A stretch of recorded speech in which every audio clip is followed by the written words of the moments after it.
Hello, this is Pixie doing another video. I can get away with eating a flapjack. I can't really talk, can I? So what was I going to talk about? Have a drink or it claims to be 0 calories, but I don't know. About 0 sugar doesn't mean it's got 0 calories.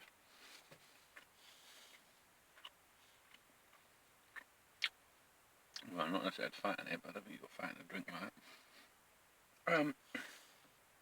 Just a really quick one. So, what are we going to talk about? The MGTOW. I was thinking about the other day, differences between men and women. Men are more interested in environmental engineering, while women are interested in more social engineering. Possibly a greater interest for the domestic environment for women, because they like to build, like I say, communities, family, and men are also interested outside of that. So it's really kind of not exactly anti-social, but it's more that we're interested out things outside of it, threats maybe, or it's more that like that's why things like politics, men like politics. If you look at careers and you see where the most people work, and it's not about equality. Just look at the work environment, because if it was an inequality issue, you'd have people that come in, say like an office environment, you have women and men come in. The retention for women would be harder, and it would cost the company more money anyway if people come in the door and out the door as quick as possible. Depends on the type of work, and also for the woman if it was just like a stage in her career development, because they're climbers, social climbers and other things, and they want to acquire things through a form of networking. Men want to achieve certain things, but they realise the more they network, it reduces the abundance that they get from something. So they have to share more. And it's good that if people have got skills to share, but then equally there's things that women want to do that they don't want to share. So what they do, they want to share, but they want to gain the interest from it. Like, I don't know, you have a party or something, you gain a lot more knowledge, insight, new contacts, things like that.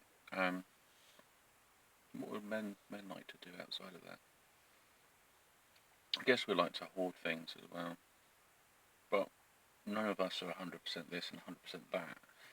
We just have certain inclinations towards certain types of behaviour, and we remodel that to fit our own narrative.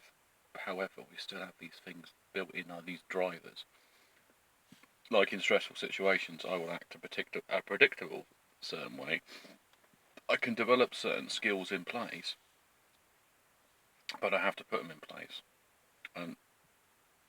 Women are very adaptable psychologically, so you tend to have some of the things they read are really much different, but they're nothing like what men are interested in. Women are interested in things, and they're interested in people, and aspects around people.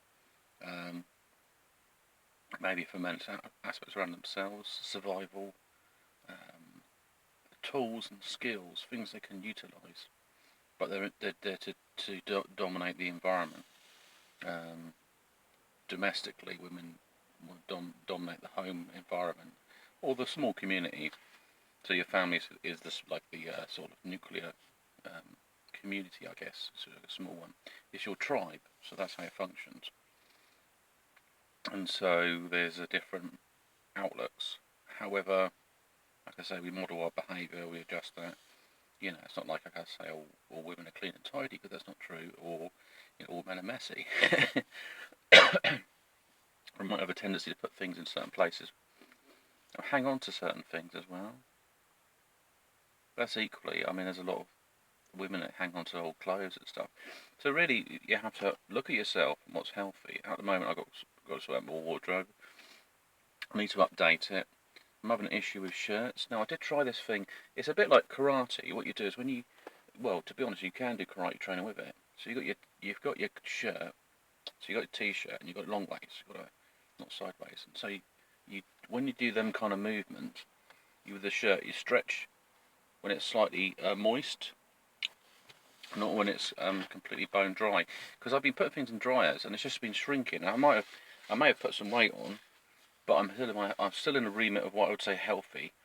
I do want to lose some more weight, but I don't want to lose strength. For some reason recently I've gained more strength, and maybe it's because of things I've been doing aspects. Like I've got a bar and I can't really lift loads of weights. What happens is I tend to have my tendons tend to sort of, what it does is it inflames them, and then you can't really do much for a while. So I'm a different. So for me, I can probably handle a heavier weight for a short period of time. Doing a lightweight for a long period of time, I just probably inflame your tendons. So in the past, I tried to. You think, oh, do the many reps as you can of this exercise or that, and no, it's not very good. So my physiology's different, so I've got to really think about that.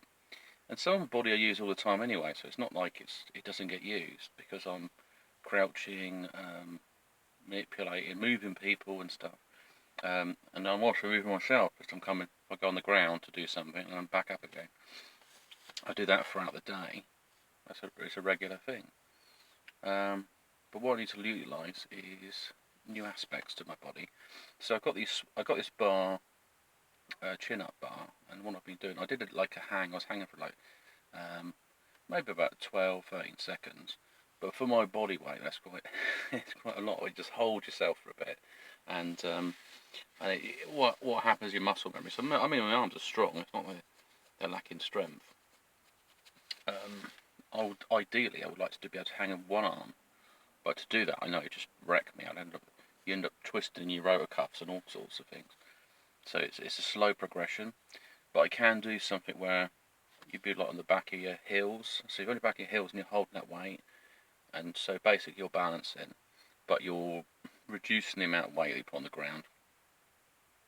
And then what you want to do is for a long period of time. It's a bit like these other exercises, these Chinese ones called Yutuan, where you might have your hands like this for a while, but you need to. It teaches you a few different things. So aspects, it's not necessarily going to make you super strong, but it is going to help you align your tendons and things. Because if you're not, you'll get pain in certain places of your body, and it'll be unbearable. So it's about bringing that, or understanding posture. If you've got a good posture, because somebody might go, oh yeah, I'm going to push you out of the way, but his arms have got no control, and hasn't got the build of muscle here to support that. But from here, it's a much more powerful, and it can be dynamic. It doesn't have to be sort of like a kinetic type charge almost the muscle to do it. You can just there it is, which probably is kinetic as well. So anyway, I'm going off a bit off tangent. So what can you do is because we tend to balance out ourselves. That's what I mentioned before, in that we're not 100% this, 100% that. So what you could do is step into the eyes of the opposite gender. You know, if you bought like a Men's Health or you bought a women's magazine, read that and then highlight things out of it. Pick it, analyze it and say, well, this is what they're interested in.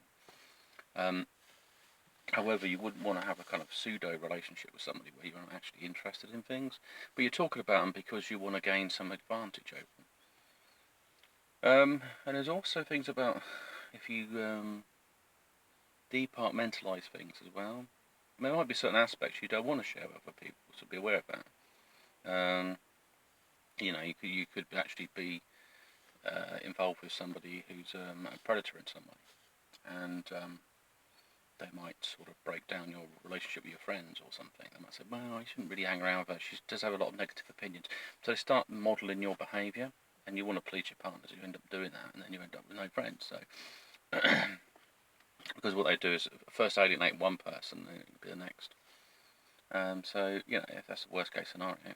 But equally, there might be sort of very toxic relationships with sort of women, arguing all the time, or picking fights with random people and then setting you up. You'd be like, wow, I'm not going to deal with all this backlash.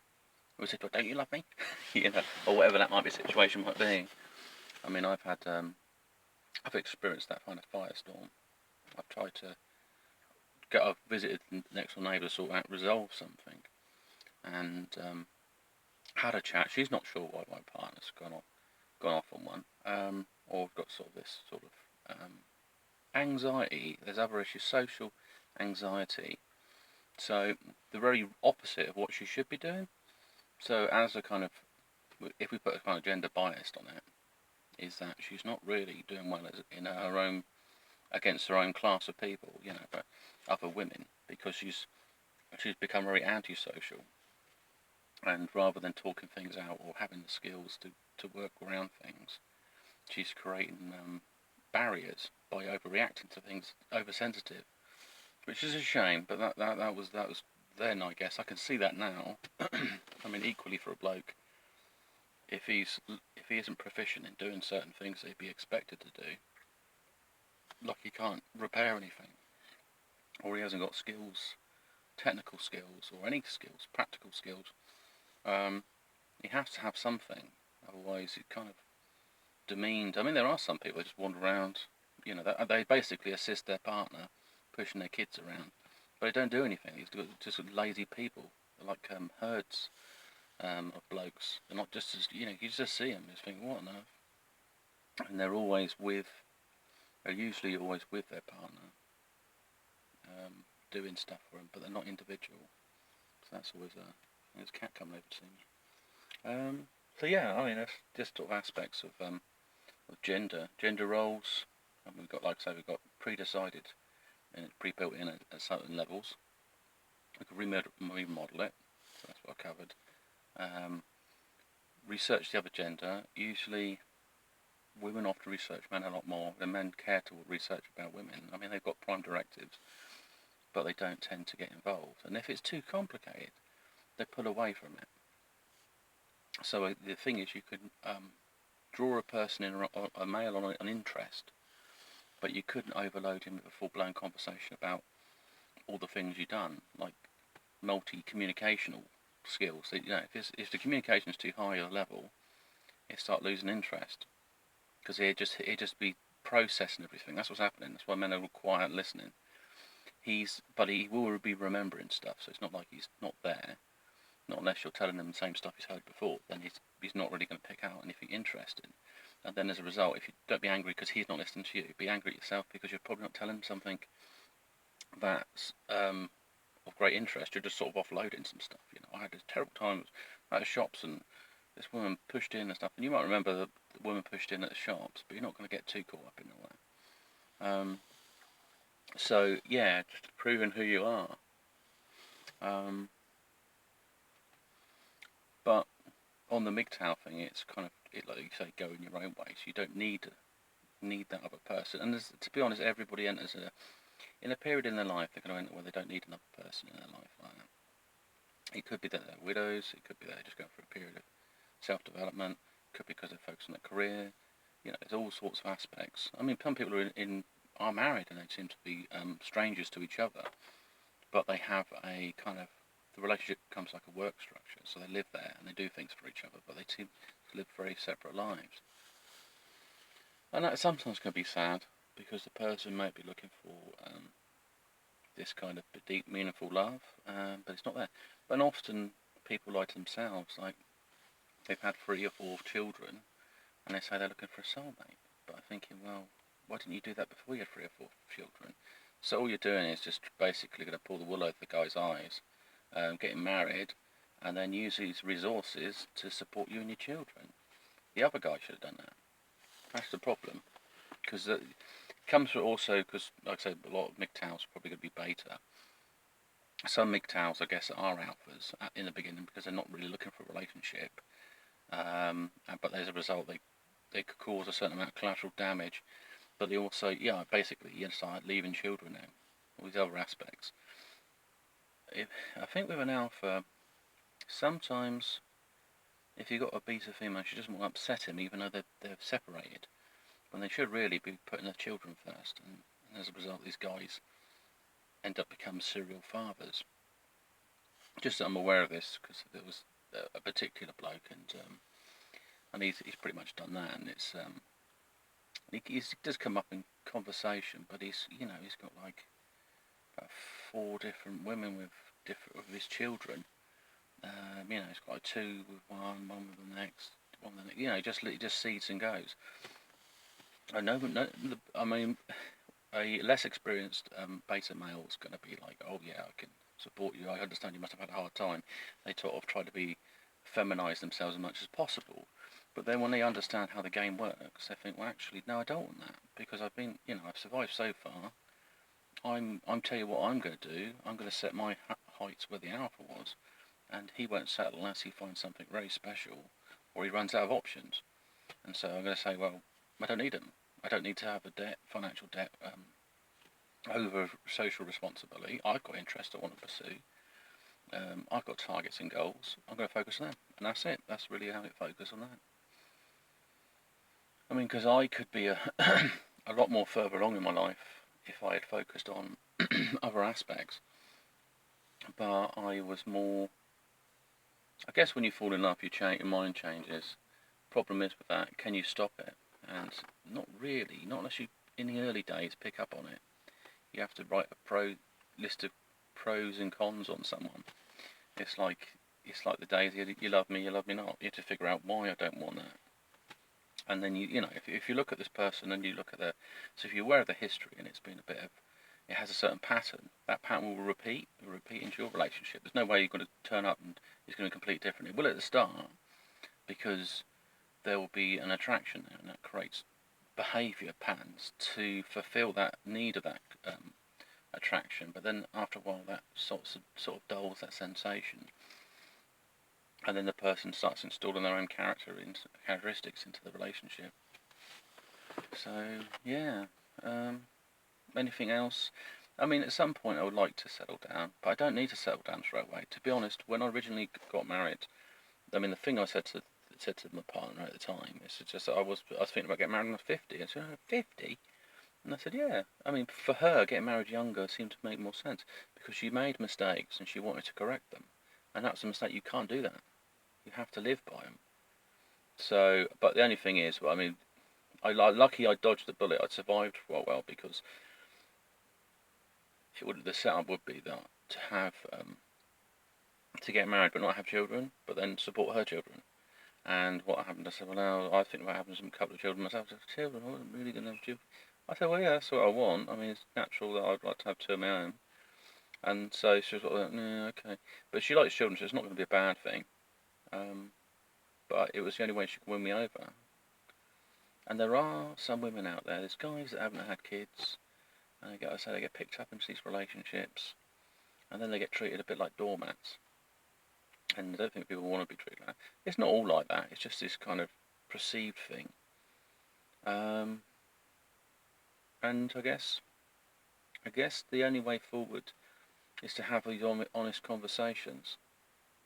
If you have a real deep discussion about relationships and these dynamics and what you want and how if somebody wants to be your soulmate for the rest of your life, it's like, okay, then we're going to have to find ways to not manage each other, but manage ourselves, and to think how things can work, because we're going to have challenges. There's going to be times when we want some space from each other. There'll be times when we need each other, and it's building that kind of rapport. However, in the future, we're going to have things like we're getting more into the AI and stuff like that. It might be difficult because you might have a third wheel in your relationship. You might have some kind of like, if you've been on your own for 10 years or something, and you've been using AI, an AI system, or built a relationship with that, then that would probably be one of your prime things that comes first, which sounds weird. In the same way people were stuck to their phones, if they got an AI that transfers from your start of your life, learns about you, assists you, and as it develops, gets to a point where it's like an autonomous thing, then you would build a relationship. It's a bit like a pet, some women would put their dogs first, or the cat first, and in the relationship that'll be the third wheel. They've got something else there. In the same way a child maybe. But then equally, men do that with interests. They might put their car first, or they might put their PlayStation first, or whatever computer they're into, because they have an attachment. That's what it's developing. So it's understanding attachment and detachment. How do you stop yourself becoming more like an addict? I need to do this. In the same way that some people, watching soaps around the clock, and it's just a kind of reflection of real life. It's not actually real, but they need it in their lives to feel good about themselves, and it's all different. Anyway, just picked to sign off. Let's have a really long conversation about all sorts of stuff. Okay, cheers, bye.